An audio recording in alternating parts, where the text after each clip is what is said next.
Hi, my name is Liz with Big Hairy Dog, and today we're going to be going over Doc Designer for V9. So to access Doc Designer, more often than not, you're going to find it under Tools and Doc Designer. If you have removed this button from your side menus on your main menu screen, you can right-click and use Menu Designer to open it, to add it back on the screen. Alright, we're going to go to our Doc Designer. It is a separate executable to Retail Pro, so you will have to sign in. And you will need permission to access this feature. Alright, once you've opened Doc Designer, you're going to see the various areas. In each area, you're going to have access to that area's printable objects. So for example, if we go to Inventory, here's where you can see all of our inventory tags. Purchase orders, we're going to be able to print our purchase orders. Today we're going to be focusing on a receipt design. And let me just find that. There it is. Our receipt designs. And I am going to use an older Big Hairy Dog. So we got some updates to do to this receipt. As you can see, it has an extremely old logo, and I just want to clean things up a little bit. So to start, we're going to make sure that our preferences are available. So I'm going to go over to my preferences buttons. And I just want to make sure that Display Advanced Properties and Expand Field Tree are both checked off. This is going to allow me to use the more advanced features of the Doc Designer. Okay. So some basics. The Doc Designer works along with something called bands. Bands are essentially your borders, your groups. So if we click over to the design tree, I can see that this entire design is called my BHD SO deposit with items. And I have my header band here. You can see the black marks just barely around that band, and within that band I have a single image. If I were to try to delete the band to bring the rest of my information up higher on the receipt and get rid of my image, I would have to tackle the image first. You cannot delete a band if it has items within it. And you can see this is my secondary header band here with additional information. Now it is very possible to have bands within bands, just like this. And that's usually done for organizational purposes. Now, because of those bands within bands, though, sometimes editing a receipt design can get a little tricky. So best practice will be to do a file, save as, and create a quick copy. That way we always have the original to go back to. Because as you can tell up here at the top, we have no undo button. So if we make a mistake, we have to undo that mistake, rebuild those bands, and again, sometimes just rebuilding those bands in the proper place can get a little sticky. Alright, like I said, I do want to go ahead and remove this logo image, so I'm just going to highlight it and I can delete it. Now under Miscellaneous, I'm able to go ahead and add an image block back in if what I actually needed to do was to replace that image. Once the image block is here, you're going to be able to add the picture by going over to our right side menu under Picture and selecting it from wherever it exists on your desktop or any folder on your computer.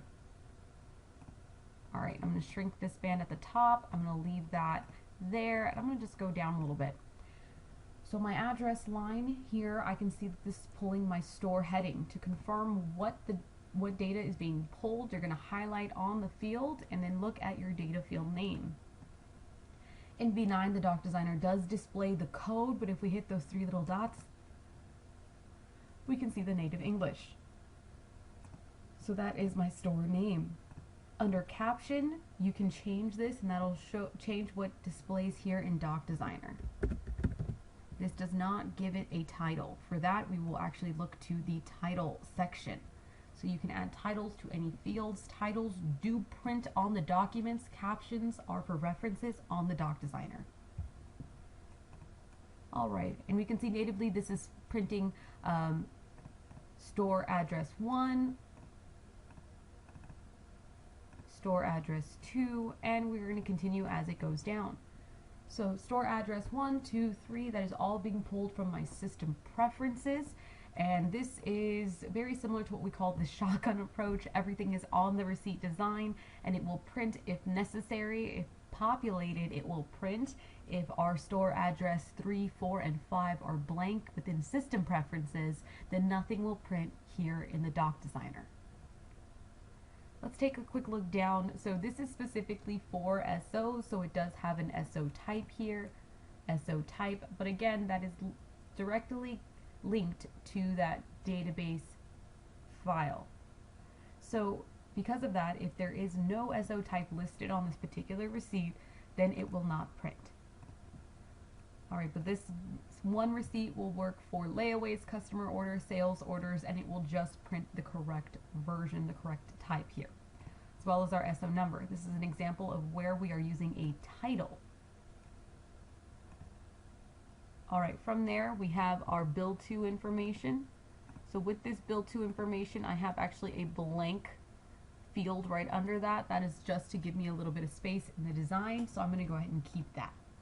Now down here I want some edits to be made to the actual item screen. So I have my ALU description 1, my sales quantity, my price, and extended price. And then I have my description 2, attribute, and size. Now I can go ahead and shrink that or grow the band to give myself a little bit more space, so I needed to add anything else like description 3 or UPC information. One of the easiest things to do if you're going to add something is to Control C, copy a field that already exists, and then Control V as in Victor, and we're going to paste that back on. Now I'm going to use my keyboard shortcuts. I'm going to hold down the Control key, and I'm going to use my arrows to help me move this field around. Okay, now we have a secondary description 2. Now the reason why I copied is now I don't have to worry about fonts or matching fonts, anything like that. This is already the correct font. I just need to point it in the right direction for whatever I need to print. So we're going to come over here to description, or actually, excuse me, to our data field name. And I'm going to add description 3 to this. Okay. And there we go. And of course we can move anything around. At the top here are my labels. We can see that at the top it's just called a label, and there is that caption for the label. With a label, a caption does print. That is exactly what displays on the screen. Let me say that one more time. So the difference between a label and a data field name. A data field caption does not print on the receipt, but a title will, excuse me. But for a label, the caption is the only option we have. So that is what prints. So I wanted to update that to ALU. And everything else looks good. We're going to scroll down a little bit further. We have our subtotal. And again, here is that title. We have our additional comments. Now let's say if we did not want comments to be visible on the screen, I can go ahead and remove them from the band just by highlighting and hitting my delete button. And I can do that with comment 1 as well. Perhaps we want to lose comment 2 but keep comment 1, so we're going to pull that up. Now at the bottom I do have a few just memo fields. So for these memo fields and labels, go ahead and take a quick look. So our label, pretty straightforward. That is a single line. Over here on the side, I can control my alignment, whether that is centered, right justified, or left justified. Of course, I can change my font, and I can even give my field a frame. So if we open that up, frame weight right here. So if I wanted to give this a border, I can just put a 1 in all of these weights. Alright, but for the memo field, memo's a little bit special. This guy can text wrap, so this is usually what we use for return policies, special order policies, anything where you need a little bit more information. And when you're using a memo field, we still have access to all of that same info, font, frame, alignment, but you'll see we don't have that place for caption. So in that case, we're going to go down here to text. Open that 3 little dots, and there we go. Now we can just directly type or copy and paste our refund policies or anything that we need to be printed on the receipt right here. Bottom, pretty straightforward. We have our date and time, and then our barcode, which if again we go ahead and enter into the data field name, we can see what is printing. So we can see that this is pointed at our SO number, which means our customer would be able to bring in this receipt And on a brand new invoice, we'd be able to scan this barcode and reference that SO. Alright, and on a regular receipt design, this would also be able to point to our receipt number, and then we'd be able to scan that into a return receipt or in order to find a return receipt. Let's go ahead and open up a new item here. I'm going to go back to my receipts if I can find it. Go ahead and take a look. Alright, so we're going to open up another receipt design here. So this is a standard receipt. So looks very, very similar to the SO receipt. We can see we still have SO number access here. So this is for a reference SO. So on a real receipt, if we reference an SO in order to fulfill that SO, it would print here. Now we have a few additional items on this receipt that I wanted to talk about. Security type. So this is essentially for held receipts or security receipts so that we can tell the difference. Now this one is a little bit more complex. This one has ALU, original price, quantity, receipt price, and extended price. It's a little busy, so in this one we're actually just doing a little bit of cleanup. Instead of having original price and our price and extended price, I'm going to be happy with just my discount amount. So we're going to remove our original price, and I'm just going to highlight and delete it, give us a little breathing room here, and now I have just my receipt price and the extended price. I also have description 2 printing. We're going to change that up, so I'm going to go back to data field name, and we're going to replace that with description 1, which is my native English. Down over here we have our discount amount, and we have our title DISC only. Alright, now here on the bottom we have our receipt total information and our subtotal information. Again, more of a shotgun approach. If you use a fee, then it will print. If you did not use a fee, then this will not print. So that's where we have our remove if 0 or blank come into play. Alright, one last thing to go ahead and mention, especially if you're trying to move things around, the align with top. This definitely gets under people's skin. If you have align with top checked off, it will not allow you to manually move this around anywhere. You can see I'm trying to pull this off the screen, trying to pull it a little bit lower, and it just flies right back up. In order to take care of that, we're going to uncheck align with top, and you see now we have that granular control and we are able to move it wherever we want. Align with top is used for organizational purposes in a lot of fields. You will not see it in bands where, in bands like this, where things are kind of all over the place or right next to each other. See, no align with top, but we do have remove if 0 or blank. Alright, and so that was a brief introduction into our doc designer, some important facts to highlight and remember. I'm going to be, items need to be placed within a band. There are different types of bands, of course, we didn't get too deep into it. Most often the bands will already exist. Be sure to make a copy before you officially start saving and moving things around, because it is very hard to go back. There really is no undo. You'd have to close without saving and then reopen. Alright, in addition to that, when you're moving things around, be sure to pay attention to that align with top. And if you're adding new items to the screen, make sure that you are copying something that already exists and then changing that data field name. Copying something that already exists will again make sure that you don't have to worry about your fonts. Now, really quick, that being said, let's take a quick look at adding some fields on the fly. So if you go down to the very bottom tab under fields, I would be able to go ahead and navigate to the correct spot. And so that's kind of the biggest hurdle to look over. Depending on what you want to add, where you're going to look is different. So for example, if I wanted to add some customer information, that would not be under barcodes, of course. I would have to go to my root of the receipts, and let's take a look here. So we have some bill to. So this is referring to our bill to customer. Well, unfortunately, that is something that we have to be aware of before we start hunting this. If you ever have any questions, these make great tech chat questions.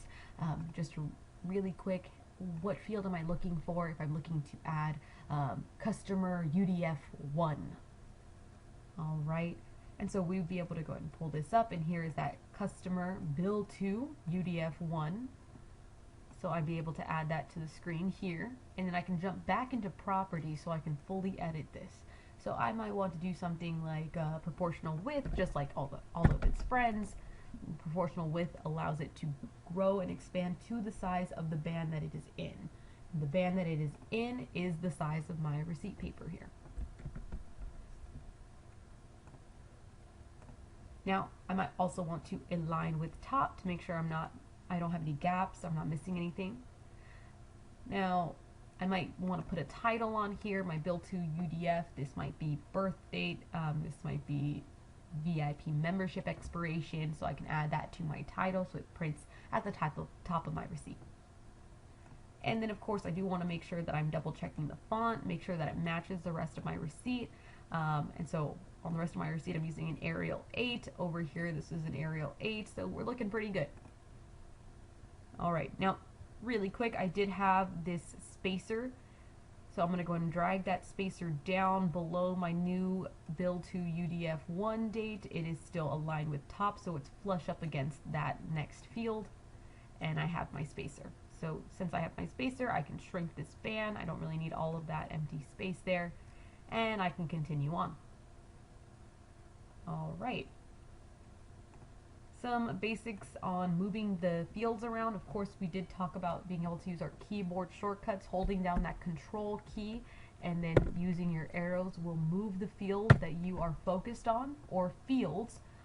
Holding down the shift key and using your arrows will grow or expand the fields that you are highlighted on. So be very careful with those two. You are able to hold the shift key and grab multiple fields at once. So if you want to make sure that everything is aligned properly, we would grab all of those fields. Then we can right click one of the fields, use our alignment, and make sure we are aligning with top. That's the focused on the one you're anchoring on. And then we're going to make sure that those are all in line. Perfect. Alright.